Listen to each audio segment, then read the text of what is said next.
ফেরাউনের হাত থেকে বাঁচার পরও মুসা আলাইহিসসালামের জাতির অবাধ্যতা।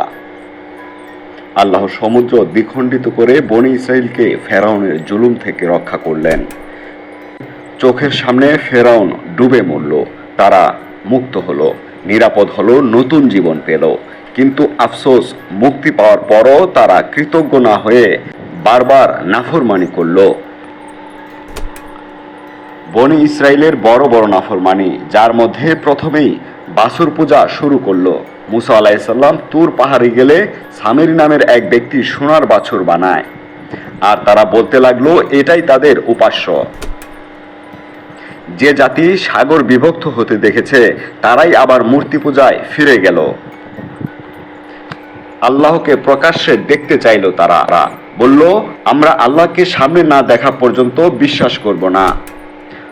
এই কথার পর বজ্রপাত নেমে এলো। পবিত্র ভূমিতে প্রবেশে অস্বীকৃতি, আল্লাহ তাদের পবিত্র ভূমিতে ঢুকতে বললেন, কিন্তু তারা বলল সেখানে কল্পকায় শক্তিশালী লোক আছে, আমরা যাব না। ভয় আর অবাধ্যতার কারণে 40 বছর মরুভূমিতে থাকতে হলো। খাবার নিয়েও অভিযোগ, আসমান থেকে মান্না ও সালোয়া পাঠালেন, তবুও তারা বলল আমরা এক খাবারে ক্লান্ত, আমরা ডাল, পেঁয়াজ, রসুন চাই। নিয়ামত পেয়েও অসন্তুষ্ট ছিল। শনিবারের বিধান ভঙ্গ, তাদের জন্য শনিবার মাছ ধরা নিষিদ্ধ ছিল, কিন্তু তারা কৌশল করে মাছ ধরতে লাগলো। ফলে আল্লাহর কঠিন শাস্তি নেমে এলো।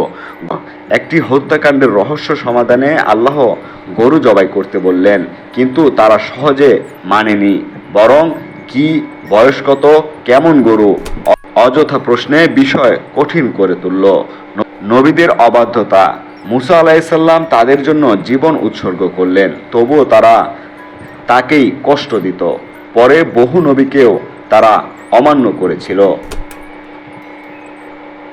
কৃতজ্ঞতার বদলে অভিযোগ, মুক্তি, খাবার, নিরাপত্তা সব পাওয়ার পরও তারা বলল এটা নেই, ওটা নেই। ফেরাউনের হাত থেকে বাঁচা বড় নিয়ামত ছিল, কিন্তু নিয়ামতের পর কৃতজ্ঞ থাকা আরো বড় পরীক্ষা। ফেরাউনের উপর আগাবের ঝাঁঝ, কিন্তু আল্লাহর গজব এলো, তবুও ফেরাউন অহংকার ছাড়ল না। সে তার সেনাবাহিনী নিয়ে মুসাকে ধাওয়া করলো, কিন্তু তখন অনেক দেরি হয়ে গেছে।